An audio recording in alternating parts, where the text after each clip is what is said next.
Hello mayam.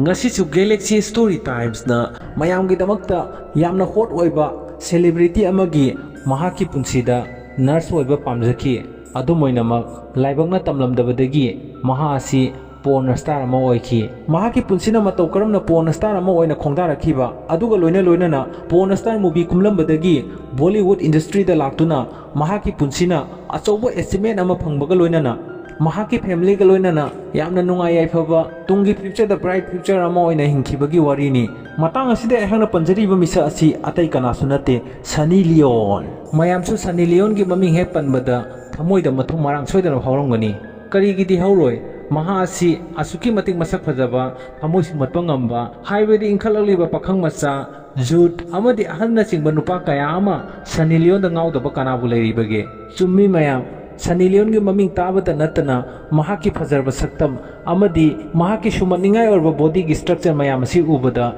inkhalagliba pakhang macha kaya da natana ahal lorba nupa kaya su mathamoida chongliba mihuna sidagi hena yangna chongduna Sunny Leone gi picture video amadi any mahaki activities kaya bu yengjeningbai wakhalonda ngasigi sangsara sida leiriba miyoi kayana Sunny Leone gi picture amadi video thiruna yengnadaba kanabu yauribage adumoinamak Sunny Leone haiba celebrity nupi asina Bollywood film industry da laktingagi mamangda maha asi porn star ama oirami haibasi mayamsu loina khangnai aduga loina Sunny Leone porn star da matau karamna khong thangjilakhiba amadi mahakna porn star dagi Bollywood film industry da maming chauna kanba oina mahaki mixture thiramraba live character sing adubu Bollywood film industry da laktuna mahaki ming asi awang thakta thakatkibage haiba asi ngasi aine lijagadoriba Sunny Leone gi wari mate asidagi mayamna soidana khangbiragani adudi mayam mahaki wari mate asida mai onsilasi mayam 13 May 1981 gi numit asida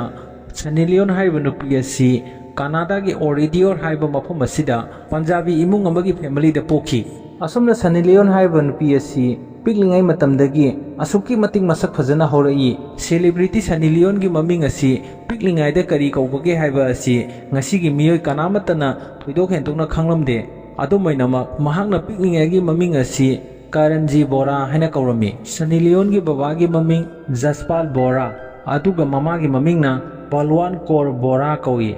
aduda sunatana Sunny Leone gi nungsiraba manau nupa amasu lerami mahaki manau nupa asigi mamingna Sandeep Bora haina khangnarami Sunny Leone gi family na mahaki machasingda nungsibadagi hentoktana praja mayam amadi leikaida leiriba miyoi kaya amada makoina minungsi chauna utpirami asum tauna Sunny gi parents ki apambagi matung inna Sunny Leone asi Catholic Church amada admission tawbiduna mahak lairik tamhallami aduga loinana Sunny asi masak phajabata natana maha asi yamna talent oiba amadi laik laisuda yamna haitho singthoba misa amasu oirami aduda sunatana lairik tagi hentoktana maha asi sana khonabada su yamna thawai yawu misakni mahana hockey sanabadagi hentoktana ice skating hockey sanabasu mahana yamna pamjarami madugi matungda Sunny Leone na mahak masagi sahi 12 surakpa matam maduda makoigi family asi California da chatkre adumoinamak Sunny Leone gi pupunadi mahakna ahal loselakpa matam masida makoigi family asi mahaka punna leminaba pamjaki thabangna yarataba amadi sinfamgi khudongchadaba leirakpa maramna Sunny gi family adu California da chatkibani asum tawna Sunny Leone na mahakna lairik tambagi tangka asi loselaglaba matungda mahakna pikningaidagi pamjarakhiba institute amada admission tawduna mahak nurse tamba horaklami asumna Sunny Leone na nurse tamna German gi bakery amada part time job oina tawduna paisa su tanjarami hairiba bakery asigi maming Jefelu haina khangnarami madugi matungda Sunny Leone na crack amadi retirement farm amada su thabak tawrami hairiba matamado Sunny Leone na Orange County da pediatric nurse oina tamduna leiba matam oirami hairiba mafam aduda Sunny Leone gi yamna nungsijaba mamanabi ama leirami mamanabi aduna Sunny da suna hairami madudi Sunny nahakse nupa khatana ngaujabata natana ai phawbo nahaki saktam asi ubada ngawi nahak ase asuki matik phajai maram asina nahakna tamliba mahai ase onare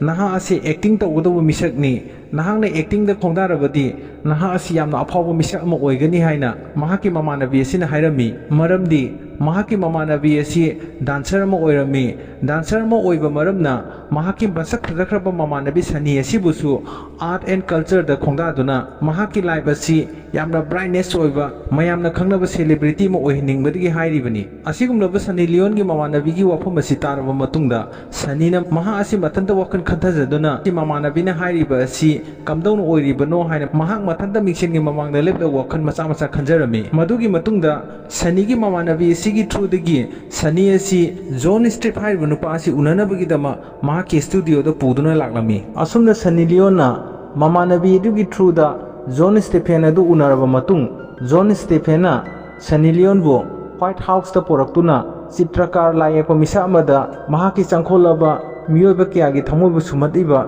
body gi structure asi layekpa nupa adu da yegalami asumna hairiba thodo asi gi hek thangnaba makeup tagi die Sani Leone asi porn star amagi industry da khong thangjinba haibadu hawkhre asumna Sani Leone na porn star gi industry da mahaki maming asi sega kaina chatnabagi damak mahakna hana kauramba Karanjit Kaur Bora haiba maming asi digi hongtoktuna Sani haina maming thonduna porn industry state thamok toba horoklami adumoinama porn star industry asigi mapu oiriba director asina pet house asigi magazine asi maming chatnabagi damak Sani gi maming asibu Sani Leone haina maming sega kaina chatlankhirami asum tawna pet house magazine asigi photo shoot tawduna Sani Leone gi hot oiba body gi picture mayam asina prithvi pumbasida viral ama oina santoraktuna Sani Leone asi yamna afauba porn star industry asigi maming chatpa misa ama oiraklami asumna 2001 da phongkhiba pet magazine asigi man of the pet taduna Sani Leone asi yamna maming chatpa misa ama haibadu oikhi madugi matungda 2003 da pet of the year haiba mingthon asisu phongkhirami madugi matungda Sani Leone maming seka kaina chalakpa matam asida maha asi mayamna chibon ngangnara ami madudi maha asi mayamna khangnarakhi bisexual lady amani haiba aikoina matang asida palliba Sani Leone haiba nupi asi bisexual en haiba ki atrasi tabiriba mayamsu bisexual haiba se ki atrasi karino haiba asi mayamsu soidana khangbiramagani madugi matungda Sani na Vivek entertain ga loinana film macha macha namduna maha asi praja mayamgi mafamda sak takpa horoklami mamangda kungkhiba film sing adudi nupi ga partner oina kungkhibani madugi matungdagi di Sani na main partner singa loinana porn film industry asida yamna asobo khongthang amaga loinana mahaki thudok hentukpa activities kaya ama utpa horakhi madugi matung sahi kharagi matungda 2009 da Daniel Bever ga porn film movie amagi shooting tawkhi ngasigi society asida leiba miyoi kaya amana Sani asi porn film gi star ama oibata natana asobo businessman amasu oi haiba asi ayamba miyoi kaya amadi khanglamkhiroi mahangna LSC kauba mahaki company amasu linkhatlami hairiba company asida ayamba miyoi singna investment tawriba asi India masana ayamba oi asum tawna Sani Leone na 2013 fawbudi porn industry da yamna chawba role ama lawbaga loinana film kaya ama puthoktuna hogolagriba pakhang macha kaya ama tanatana senior oiba nupa kaya gi thamoibu huduna mahakna aduki mati porn star movie dagi paisa tankhi adumoina mak Sani Leone na porn star asida sangkhibagi asawa maram ama suleirami hairiba matam asi Sani Leone gi family da financial gi problem jamna chawna thokpa matam ama haibadu oirami madudagi Sani Leone gi mamana mahaki luhongbada sirakhiba mangal sutra du bandhop thamduna mahaki family gi maintenance tawnabagi dama honarami asigumloba family gi financial problem mayam asi ubada Sani Leone adu mathwai nungaitabaga loinana mahaki family asidabu afaba amadi chakhotpa thorang kaya ama sinduna makhoi gi family asi nungainaba singe haiba asi mahaki achawa asa ama oirami madudagi Sani Leone na makhoi gi family gi awaba amadi nungaitabagi maithong mayam asi uba ngamlaktabadagi mahakna porn star gi magazine da mahakna naked oiba photo kaya ama namduna public mayam da show pirami asigumlaba Sani Leone gi naked picture mayam asi namnabagi dama porn star magazine gi director aduna maonda $100,000 ama pirami $100,000 ama haiba asi asuki mati paisa yamkhre mahakna haiba paisa sing adu puduna laklaga mahaki mamana mangal sutra bandhop thamduna thamgiba mafam adudagi mangal sutra du handoktuna mahaki mamagi mamittagi mapitana khangba adu mahakna momon ohankhirami asigumlaba Sani Leone na asum yamkhruba paisa mayam asi puthoktuna makhoi gi family gi awa nungai kaya amada mahakna sel gi mateng panglakpa asida makhoi gi family gi miyoi singna mangonda chingna phawrami aduga loinana mahaki machanpi Sani Leone na asuk yamkhruba paisa asi matau karamna karaidagi taliba paisano haiba asi makhoi pungangammi madudagi matam ikan kanadana Sunny Leone gi parents sing aduna khanglaklami madudi mahaki masanupi Sunny Leone asi porn star industry da thabak tawduna porn movie kaya ama nammi haiba asi mahaki mapana khanglaklami madudagi Sunny Leone adu mahaki parents na khangkhiba maramna mahak mayum maduda lehellaroi samaj gi miyengdagi yamna tamna thamkhrakani khalubada Sunny Leone adu yamna awaba polum ama haibadu puduna leirami madugi matung tarakpada Sunny Leone mahaki parents da suna hajarami madudi ima baba aihak asi hauji angang macha natrabani aigi future gi life ta aina kari oiraga amadi karamba thabak tawraga aigi punsi asi settlement phangba ngamgani haiba asi ima na khoida depend tawba pamde maram masina aisu aina tawriba thaba asida hena kumang chaksunu amadi samaj praja mayamna aihakbu masak naiba amadi masak thokku misa amane haina khanganba adu yamna pami haina haijarami asigumlaba Sunny Leone ge pakhum asi tabada mahaki parents na Sunny Leone tawriba thaba aduda athingba piramde madudagi Sunny Leone asi mahaki parents sing nasu mangod support tawbadagi maha asi porn star ge asauba haibadi praja mayamna khwaidagi pamnaba queen of the porn star haina khangnarami madugi matung 2013 dagi di Sunny Leone haiba nupi asi porn industry asi bu hanna phawba yenglamdana mahak Bollywood adomda mai onsila ami aduda sunatuna Sunny Leone Bollywood ta laknabagidama film macha macha namduna kaya ama honakirami adumoinamak mahapu celebrity ama oina mai pakpa ngamdana laiba asi matam yamna hokirami Sunny Leone Bollywood industry da khong thangjilaktingi mamangda mahak Bollywood industry da film nambagi chance amadi priority kaya ama pikhi madudi mayamna thoidok hendokna khangnaraba Director Mohit Surina Sunny Leone da Kaliyug movie haisida film kumnabagidama offer pirami haiba matamado MKTV amadi MKTV India 2005 ki matamasida Sunny Leone asi red carpet ta reporter amo oina tholakpa adu Director Mohit Surina Sunny Leone bu ukhi matam maduda Director Mohit Surina Sunny Leone bu mahaki film Kaliyukta film kumnabagidama achauba offer ama pikhi asigumlobo Director Mohit Surigi wafam asi taraba matungda Sunny Leone asumna hairaklami madudi Director aihak film nambagidamakta di ready ni adumoinama aihakna nahaki film adu namnabagidama aigi fees oina $10 lakh logani ana hairami Sunny Leone ge asuk chawkhruba fees asi tabada Director Mohit Suri du wakhanda khanjanaba amadi asuk chawkhruba fees si piraga mahakbu film asi kumhanabagidama aihak film asi de attend thon bading amlaroi hana Mohit Suri na khanjarami Director Mohit Suri na wakhan khantharaga asumna hairaklami madudi Sunny Leone aihak ki film asi kumnabagidama nangonda $10 lakh pibadi aihak ngamoi nahak aigi film asi gidama hire tawba haibasi ai ngamlaroi hana haidoklami madugi matungda Sunny Leone na English series movie kaya ama namki amadi English TV show kaya ama namkirami hairiba film amadi serial movie mayam asida maming panba yawa singdi Legal Nestio amadi My Belle Lady haibna chingba maming chalaba film amadi drama ge movie kaya ama maming panba yai adumoinamok Sunny Leone na Bollywood industry da khong thangjilakhiba asi Big Boss ge achawa role ama oikhi hairiba matam adu Sunny Leone na Big Boss da season number 5 number gi achoba achievement loba matam ama oirami hairiba Big Boss ki season number 5 number gi manung asida Sunny Leone gi Twitter da mahaki follower asi 8000 henkalakhi asigmo ngakningai oiraba numinini gi manung asida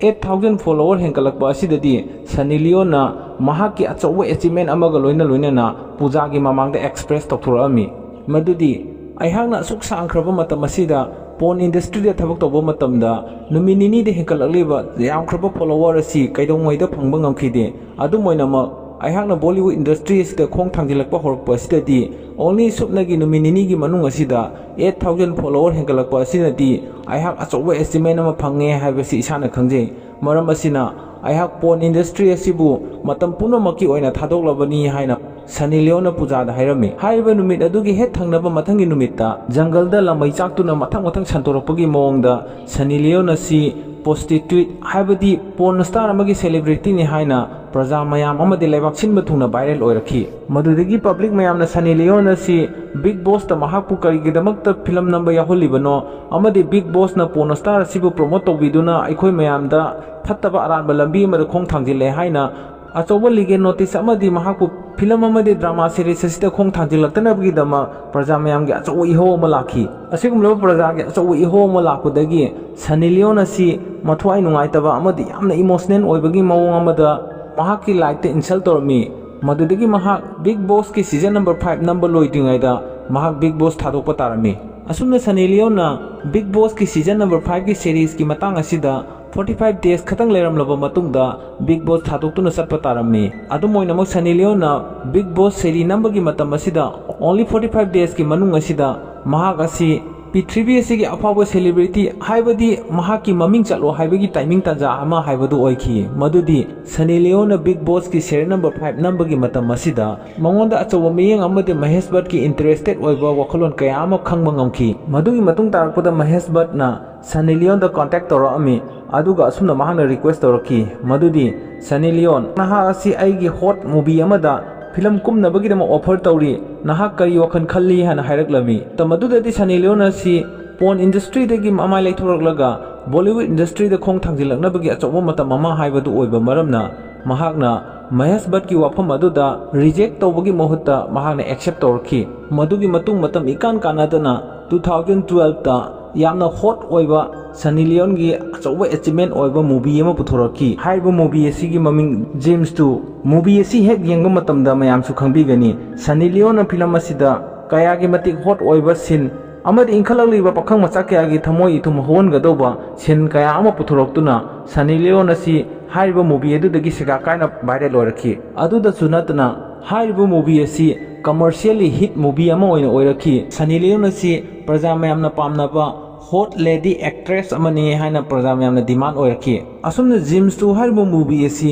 commercial ꯑꯣꯏꯅ ꯍꯤꯠ ꯆꯠꯇꯨꯅ ꯁꯟꯅꯤ ꯂꯤꯌꯣꯟꯅ movie ꯑꯁꯤꯗ ꯎꯠꯈꯤꯕ ꯍꯣꯠ ꯑꯣꯏꯕ ꯀꯦꯔꯦꯛꯇꯔꯒꯤ ꯁꯤꯟ ꯀꯌꯥ ꯑꯃ ꯎꯠꯈꯤꯕ ꯃꯔꯝꯅ ꯄ꯭ꯔꯖꯥ ꯃꯌꯥꯝꯅ ꯈ꯭ꯋꯥꯏꯗꯒꯤ ꯄꯥꯝꯅꯕ ꯗꯤꯃꯥꯟ ꯂꯩꯕ ꯑꯦꯛꯇ꯭ꯔꯦꯁ ꯂꯦꯗꯤ ꯑꯃ ꯑꯣꯏꯕꯇ ꯅꯠꯇꯅ ꯁꯦꯂꯤꯕ꯭ꯔꯤꯇꯤ ꯑꯃ ꯑꯣꯏꯕꯒꯤ ꯑꯆꯧꯕ ꯔꯣꯜ ꯑꯃ ꯐꯪꯗꯨꯅ ꯃꯍꯥꯛꯀꯤ ꯄꯨꯟꯁꯤ ꯑꯁꯤ ꯃꯥꯏ ꯄꯥꯛꯄꯒꯤ ꯂꯝꯕꯤ ꯑꯁꯣꯝꯗ ꯈꯣꯡ ꯊꯥꯡꯖꯤꯜꯂꯛꯈꯤ꯫ ꯑꯗꯨꯗꯁꯨ ꯅꯠꯇꯅ ꯃꯌꯥꯝꯁꯨ ꯁꯣꯏꯗꯅ ꯈꯪꯕꯤꯔꯝꯒꯅꯤ ꯀꯅꯥꯒꯨꯝꯕ ꯑꯦꯛꯇꯔ ꯅꯠꯇ꯭ꯔꯒ ꯑꯦꯛꯇ꯭ꯔꯦꯁ ꯑꯃ ꯃꯨꯚꯤ ꯑꯃꯗ ꯍꯤꯠ ꯆꯠꯈꯤꯕ ꯐꯤꯂꯝ ꯑꯃ ꯑꯣꯏꯔꯕꯗꯤ ꯃꯈꯣꯏ ꯑꯁꯤ ꯐꯤꯂꯝ ꯑꯃ ꯄꯨꯊꯣꯛꯅꯕꯒꯤꯗꯃꯛ ꯗꯥꯏꯔꯦꯛꯇꯔ ꯑꯃꯗꯤ ꯄ꯭ꯔꯣꯗ꯭ꯌꯨꯁꯔ ꯀꯌꯥꯅ ꯃꯈꯣꯏꯒꯤ ꯃꯇꯨꯡꯗ ꯑꯦꯛꯇꯔ ꯅꯠꯇ꯭ꯔꯒ ꯑꯦꯛꯇ꯭ꯔꯦꯁ ꯑꯗꯨ ꯐꯤꯂꯝ ꯑꯗꯨ ꯍꯥꯌꯔ ꯇꯧꯅꯕꯒꯤꯗꯃꯛꯇ ꯂꯥꯏꯟ ꯂꯦꯡꯗꯨꯅ ꯀ꯭ꯌꯨꯗ ꯂꯩꯅꯩ꯫ ꯑꯁꯨꯝ ꯇꯧꯅ ꯁꯟꯅꯤ ꯂꯤꯌꯣꯟꯁꯨ ꯖꯦꯝꯁ ꯃꯨꯚꯤꯒꯤ ꯍꯦꯛ ꯃꯇꯨꯡꯗꯒꯤꯗꯤ ꯃꯍꯥꯛꯁꯨ ꯗꯥꯏꯔꯦꯛꯇꯔ ꯑꯃꯗꯤ ꯄ꯭ꯔꯣꯗ꯭ꯌꯨꯁꯔ ꯃꯌꯥꯝꯅ ꯐꯤꯂꯝ ꯅꯝꯅꯕꯒꯤꯗꯃꯛ ꯍꯥꯌꯔ ꯇꯧꯕꯒꯤ ꯂꯥꯏꯟ ꯑꯃꯗꯤ ꯀ꯭ꯌꯨꯗ ꯂꯩꯅꯈꯤ꯫ ꯑꯁꯨꯝꯅ ꯁꯟꯅꯤ ꯂꯤꯌꯣꯟꯅ ꯖꯦꯝꯁ ꯃꯨꯚꯤ 2ꯗ ꯀꯃꯔꯁꯤꯌꯦꯜ ꯑꯣꯏꯅ ꯍꯤꯠ ꯆꯠꯈ꯭ꯔꯕ ꯃꯇꯨꯡꯗ ꯔꯟꯕꯤꯔꯒꯤ ꯔꯥꯒꯅꯤ ꯍꯥꯏꯔꯤꯕ ꯁ꯭ꯇꯨꯗꯤꯑꯣꯁꯤꯗ ꯄꯨꯊꯣꯔꯛꯂꯤꯕ ꯐꯤꯂꯝ ꯑꯁꯤꯗ ꯃꯍꯥꯛ ꯑꯁꯤ ꯄ꯭ꯔꯖꯥ ꯃꯌꯥꯝꯅ ꯈ꯭ꯋꯥꯏꯗꯒꯤ ꯄꯥꯝꯅꯕ ꯑꯃꯗꯤ ꯂꯤꯗ ꯔꯣꯜ ꯂꯧꯗꯨꯅ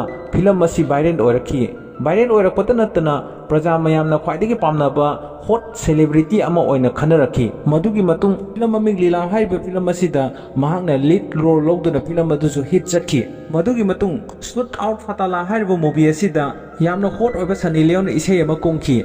ꯍꯥꯏꯔꯤꯕ ꯏꯁꯩ ꯂꯦꯂꯥ ꯇꯦꯔꯥ ꯂꯦꯂꯦꯒꯤ ꯍꯥꯏꯔꯤꯕ ꯏꯁꯩ ꯑꯁꯤ ꯌꯥꯝꯅ ꯍꯤꯠ ꯍꯣꯠ ꯑꯃꯗꯤ ꯄꯕ꯭ꯂꯤꯛꯀꯤ ꯊꯃꯣꯏꯗ ꯊꯨꯝꯅ ꯄꯥꯟꯗꯨꯅ ꯏꯁꯩ ꯑꯁꯤ ꯌꯥꯝꯅ ꯍꯤꯠ ꯆꯠꯈꯤ꯫ ꯃꯗꯨꯒꯤ ꯃꯇꯨꯡꯗꯒꯤꯗꯤ ꯁꯟꯅꯤ ꯂꯤꯌꯣꯟꯁꯤ ꯄ꯭ꯔꯖꯥ ꯃꯌꯥꯝꯅ ꯄꯥꯝꯅꯕꯒꯤ ꯃꯇꯨꯡ ꯏꯟꯅ ꯑꯥꯏꯇꯦꯝ ꯑꯃ ꯑꯣꯏꯅ ꯐꯤꯂꯝ ꯑꯃꯗ ꯂꯤꯗ ꯔꯣꯜ ꯂꯧꯗꯨꯅ ꯍꯦꯔꯣꯏꯟ ꯑꯃꯒꯤ ꯔꯣꯜ ꯂꯧꯗ꯭ꯔꯕꯁꯨ ꯐꯤꯂꯝ ꯑꯃꯃꯝꯗ ꯏꯁꯩ ꯑꯃꯃꯝꯒꯤ ꯔꯣꯜ ꯂꯧꯗꯨꯅ ꯁꯟꯅꯤ ꯂꯤꯌꯣꯟ ꯑꯁꯤ ꯌꯥꯝꯅ ꯃꯃꯤꯡ ꯆꯠꯄ ꯍꯣꯠ ꯂꯦꯗꯤ ꯑꯦꯛꯇ꯭ꯔꯦꯁ ꯑꯃ ꯑꯣꯏꯅ ꯚꯥꯏꯔꯦꯜ ꯑꯣꯏꯔꯛꯇꯨꯅ ꯃꯍꯥꯛ ꯑꯁꯤ ꯑꯁꯨꯝ ꯅꯣꯡꯃ ꯅꯣꯡꯃꯒꯤ ꯃꯃꯤꯡ ꯆꯠꯄ ꯍꯦꯟꯒꯠꯂꯛꯈꯤ꯫ ꯃꯗꯨꯒꯤ ꯃꯇꯨꯡ ꯁꯟꯅꯤ ꯂꯤꯌꯣꯟꯗ ꯑꯆꯧꯕ ꯑꯦꯆꯤꯞꯃꯦꯟ ꯑꯃꯒ ꯂꯣꯏꯅꯅ ꯃꯉꯣꯟꯗ ꯗꯤꯃꯥꯟ ꯑꯃ ꯂꯥꯛꯈꯤ ꯃꯗꯨꯗꯤ ꯁꯔꯨꯛ ꯈꯥꯟꯒꯤ ꯔꯦꯁ ꯍꯥꯏꯔꯤꯕ ꯃꯨꯚꯤ ꯑꯁꯤ ꯃꯍꯥꯛ ꯑꯁꯤ ꯂꯦꯂꯥ ꯑꯃꯒꯤ ꯔꯣꯜꯗ ꯏꯁꯩ ꯑꯃ ꯀꯨꯝꯕꯒꯤ ꯑꯆꯧꯕ ꯆꯥꯟꯁ ꯑꯃ ꯐꯪꯈꯤ꯫ ꯑꯗꯨꯗꯁꯨ ꯅꯠꯇꯅ ꯁꯟꯅꯤ ꯂꯤꯌꯣꯟꯅ ꯚꯥꯏꯔꯦꯜ ꯆꯠꯂꯛꯄ ꯑꯃꯗꯤ ꯄ꯭ꯔꯖꯥ ꯃꯌꯥꯝꯅ ꯄꯥꯝꯅꯔꯛꯄ ꯍꯣꯠ ꯑꯦꯛꯇ꯭ꯔꯦꯁ ꯑꯃ ꯑꯣꯏꯔꯛꯄꯒ ꯂꯣꯏꯅꯅ ꯑꯆꯧꯕ ꯏꯟꯗꯁꯇ꯭ꯔꯤ ꯑꯃꯗꯤ ꯐꯤꯂꯝ ꯃꯨꯚꯤ ꯑꯃꯗꯤ ꯑꯦꯄꯤꯁꯣꯗ ꯀꯌꯥꯒꯤ ꯍꯣꯠ ꯁꯤꯟ ꯀꯌꯥ ꯅꯝꯗꯨꯅ ꯃꯍꯥꯛ ꯑꯁꯤ ꯌꯥꯝꯅ ꯆꯥꯎꯕ ꯑꯦꯆꯤꯞꯃꯦꯟ ꯑꯃ ꯑꯣꯏꯗꯨꯅ ꯃꯍꯥꯛꯀꯤ ꯂꯥꯏꯐ ꯐ꯭ꯌꯨꯆꯔ ꯑꯁꯤ ꯕ꯭ꯔꯥꯏꯠ ꯑꯣꯏꯔꯛꯈꯤ꯫ ꯑꯗꯨꯗꯁꯨ ꯅꯠꯇꯅ ꯁꯟꯅꯤ ꯂꯤꯌꯣꯟꯅ ꯃꯍꯥꯛꯅ ꯁꯦꯔꯤꯁ ꯀꯌꯥꯒꯤ ꯃꯨꯚꯤ ꯑꯃꯗꯤ ꯗ꯭ꯔꯃꯥ ꯀꯨꯝꯗꯨꯅ ꯁꯟꯅꯤ ꯂꯤꯌꯣꯟꯒꯤ ꯈ꯭ꯋꯥꯏꯗꯒꯤ ꯃꯃꯤꯡ ꯆꯠꯂꯕ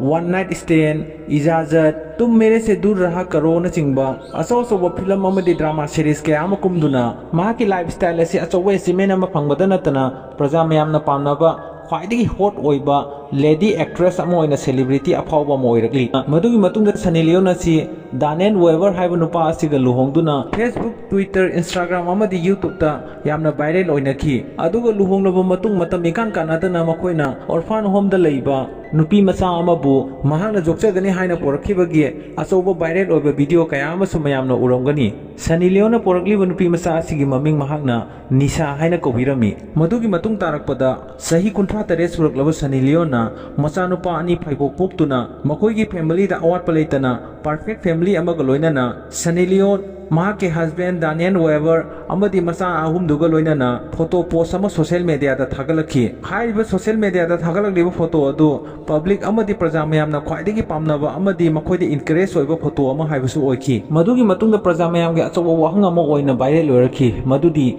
ꯁꯟꯅꯤ ꯂꯤꯌꯣꯟꯅ ꯄ꯭ꯔꯦꯒꯅꯦꯟ ꯑꯣꯏꯗꯅ ꯃꯇꯧ ꯀꯔꯝꯅ ꯃꯆꯥꯅꯨꯄꯥ 2 ꯐꯩꯕꯣꯛ ꯄꯣꯛꯂꯤꯕꯅꯣ ꯍꯥꯏꯅ ꯄ꯭ꯔꯖꯥ ꯃꯌꯥꯝꯅ ꯆꯤꯕꯣꯟ ꯉꯥꯡꯅꯗꯨꯅ ꯁꯟꯅꯤ ꯂꯤꯌꯣꯟꯒꯤ ꯃꯔꯝꯗ ꯑꯐꯕ ꯋꯥꯔꯤ ꯑꯃꯠꯇ ꯉꯥꯡꯅꯈꯤꯗꯦ꯫ ꯑꯗꯨꯝ ꯑꯣꯏꯅꯃꯛ ꯍꯥꯏꯔꯤꯕ ꯋꯥꯐꯝ ꯑꯁꯤꯒꯤ ꯄꯥꯎꯈꯨꯝ ꯑꯣꯏꯅ ꯁꯟꯅꯤ ꯂꯤꯌꯣꯟꯅ ꯑꯁꯨꯝꯅ ꯍꯥꯏꯔꯛꯈꯤ, ꯃꯗꯨꯗꯤ ꯃꯍꯥꯛꯀꯤ ꯃꯆꯥꯅꯨꯄꯥ 2 ꯑꯁꯤ ꯕꯥꯏꯑꯣꯂꯣꯖꯤꯀꯦꯜ ꯑꯣꯏꯅ ꯐꯪꯖꯈꯤꯕ ꯃꯆꯥꯅꯨꯄꯥꯅꯤ, ꯃꯔꯝ ꯑꯁꯤꯅ ꯃꯁꯤꯗ ꯄ꯭ꯔꯖꯥ ꯃꯌꯥꯝꯅ ꯍꯦꯟꯅ ꯀꯣꯛ ꯊꯥꯗꯅꯤꯡꯉꯥꯏ ꯃꯔꯝ ꯑꯣꯏꯗꯦ ꯍꯥꯏꯅ ꯁꯟꯅꯤ ꯂꯤꯌꯣꯟꯅ ꯁꯣꯁꯤꯌꯦꯜ ꯃꯤꯗꯤꯌꯥꯗ ꯁꯦꯡꯗꯣꯔꯛꯈꯤ꯫ ꯃꯗꯨꯒꯤ ꯃꯇꯨꯡ ꯇꯥꯔꯛꯄꯗ ꯄ꯭ꯔꯖꯥ ꯃꯌꯥꯝꯒꯤ ꯃꯐꯝꯗ ꯁꯟꯅꯤ ꯂꯤꯌꯣꯟꯅ ꯃꯈꯣꯏꯒꯤ ꯃꯆꯥ 3ꯒ ꯂꯣꯏꯅꯅ ꯐꯦꯃꯤꯂꯤ ꯑꯃ ꯑꯣꯏꯅ ꯌꯥꯝꯅ ꯅꯨꯡꯉꯥꯏꯅ ꯑꯃꯗꯤ ꯐ꯭ꯌꯨꯆꯔꯗ ꯕ꯭ꯔꯥꯏꯠꯅꯦꯁ ꯑꯣꯏꯕ ꯋꯥꯈꯜꯂꯣꯟ ꯑꯃꯒ ꯂꯣꯏꯅꯅ ꯄꯨꯟꯁꯤꯒꯤ ꯄꯥꯟꯗꯝ ꯀꯌꯥ ꯐꯪꯅꯕꯒꯤꯗꯃꯛ ꯀꯟꯅ ꯍꯣꯠꯅꯗꯨꯅ ꯂꯩꯔꯤ, ꯑꯃꯗꯤ ꯄ꯭ꯔꯖꯥ ꯃꯌꯥꯝꯒꯤ ꯁꯍꯌꯣꯒꯀꯤ ꯃꯇꯦꯡꯗꯒꯤ ꯃꯍꯥꯛꯅ ꯑꯆꯧꯕ ꯑꯦꯆꯤꯞꯃꯦꯟ ꯑꯃ ꯐꯪꯕ ꯉꯝꯂꯤꯕꯅꯤ ꯍꯥꯏꯕꯒ ꯂꯣꯏꯅꯅ ꯄ꯭ꯔꯖꯥ ꯃꯌꯥꯝꯗ ꯃꯦꯁꯦꯖ ꯄꯤꯔꯝꯃꯤ꯫ ꯑꯁꯨꯝ ꯇꯧꯅ ꯁꯟꯅꯤ ꯂꯤꯌꯣꯟꯅ ꯃꯍꯥꯛꯀꯤ ꯍꯁꯕꯦꯟ ꯑꯃꯗꯤ ꯃꯆꯥ 3ꯒ ꯂꯣꯏꯅꯅ ꯄ꯭ꯔꯖꯥ ꯃꯌꯥꯝꯒꯤ ꯁꯦꯕꯥ ꯇꯧꯗꯨꯅ ꯃꯍꯥꯛꯅ ꯃꯇꯧ ꯀꯔꯝꯅ ꯄꯣꯔꯟ ꯁ꯭ꯇꯥꯔ ꯏꯟꯗꯁꯇ꯭ꯔꯤꯗꯒꯤ ꯕꯣꯂꯤꯋꯨꯗꯇ ꯃꯇꯧ ꯀꯔꯝꯅ ꯈꯣꯡ ꯊꯥꯡꯖꯤꯜꯂꯛꯈꯤꯕ ꯑꯃꯗꯤ ꯃꯍꯥꯛꯀꯤ ꯂꯥꯏꯐꯇ ꯊꯦꯡꯅꯔꯛꯈꯤꯕ ꯑꯆꯧꯕ ꯈꯨꯗꯣꯡꯆꯥꯗꯕ ꯑꯃꯗꯤ ꯃꯥꯏꯊꯤꯅꯤꯡꯉꯥꯏ ꯑꯣꯏꯕ ꯀꯌꯥꯕꯨ ꯃꯥꯏꯊꯤꯕ ꯄꯤꯔꯝꯂꯒ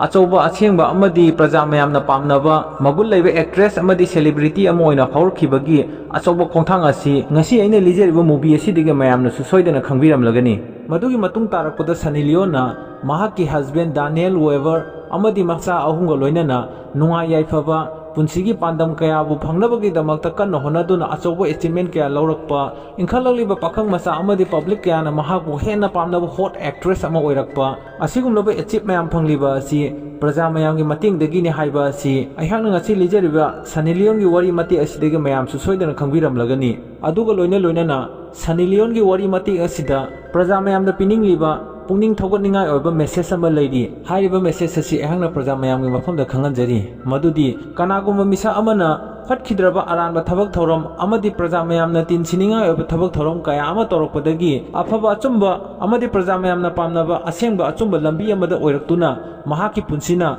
ꯕ꯭ꯔꯥꯏꯠ ꯐ꯭ꯌꯨꯆꯔ ꯑꯃ ꯑꯣꯏꯗꯨꯅ ꯍꯣꯠꯅꯕ ꯀꯟꯕ ꯑꯃꯗꯤ ꯄꯕ꯭ꯂꯤꯛ ꯃꯌꯥꯝꯅ kanana kari tawri kanana kadom da chatli haina amana amagi imung da yengchinabagi matam haibadu oidre aihak isa isana gyan tanaraga magi punsida tawge khanba amadi mai pakke khanba thabak kaya ama pangthokpa ngamduna ngasigi sangsara sida achobo achievement ama oirektuna punsi asi nungai yaifana family ga loinana ingna chingna shanti oina leiba ngamnabagi dama khona si haiba Sunny Leone gi wari mate asida piriba message asi mayamna loksin biduna fattaba lambi kaya ama da khong thangdin gadawba do afaba lambi da khong thangdin biyo haibagi wakhalonda punsida afaba thabak mayam ama tawduna nungai yaifaba punsi mahing ama oibiyo haiba message asi pijari adudi mayam ngasi aina lijariba Sunny Leone gi wari mate asida mayam gi thamoi da su karigumba wakhalon masa ama to isu phawrongani madudi porn star movie ama da leramba nupi amana matau karamna Bollywood industry da laktuna mahaki maming amadi thabak thoram asi mingchat orong khinduna afaba lambi da khong thangjilabaki bagi message asi tarba matungda mayam su soidan interesting oiramgani hana khanjai aduga loina ngasi aina lijariba Sunny Leone gi wari mate asida soikiba lankiba kaya yawrabasu soingamdrba miyoi pokni khanbiduna mayamna ngakpiyo asida sunatana hot movie kaya amagi explain puduna lakpa ngambo ijage aihaki channel asibu like comment share amadi subscribe amamtang tawsinbiramduna mathangi hot movie amadi pungning thogotpaga loinana lam kaya ama pukatpa ngamnabagi damakta pungning thogotpiramo haina praja mayam gi wafanda request tawjari thank you